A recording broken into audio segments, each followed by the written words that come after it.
Ведро време, прав пат без сообраќаен метеж, доцна напладне, но се уште светло.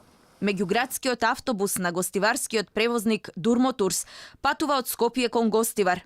На неколку километри од првата патарина пред Тетово, кај селото Ласкарци на патот трагиот кочење нема. Од засега неутврдени причини, автобусот скршнува од коловозната лента, ја пробива банкината, влегува во коловозната лента каде се вози во спротивна насока, ја пробива и втората банкина, се превртува, паѓа на стариот пат, повторно се превртува и паѓа на кров, во дол, во нива.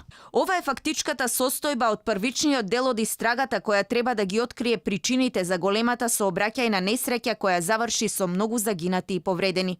49 годишниот возач на автобусот не пиел алкохол, ниту таблети. Негативни се резултатите од крв и урина што му беа земени синоќа по стравотната несреќа.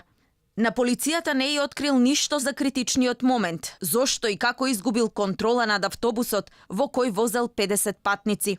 Не сакал да каже ни дали зборувал на мобилен телефон, но до обвинителството веќе побарале листинзи од мобилниот оператор за да го споредат времето на несреќата со повиците на телефонот од возачот. Од досега обезбедените документи за превозникот, истрагата утврдила дека автобусот последен пат бил на технички преглед во ноември лани, а лиценца за работа компанијата имала за 5 години. Обвинителството побарало превозникот да им достави и друга документација, како и податоци за работното време на возачот. Остатоците од патничкиот автобус денеска до доцна напладне беа во долот. Увидот кој започна од синоќа продолжи и денеска и траеше околу 10 часа. Згмечениот автобус го крена кран, го транспортира во депо, каде машински инженери допарва ќе вршат негово вештачење. Заврши обдукцијата. Судската медицина и полицијата го утврдија идентитетот на сите 14 патници, кои загинаа во кобната несреќа.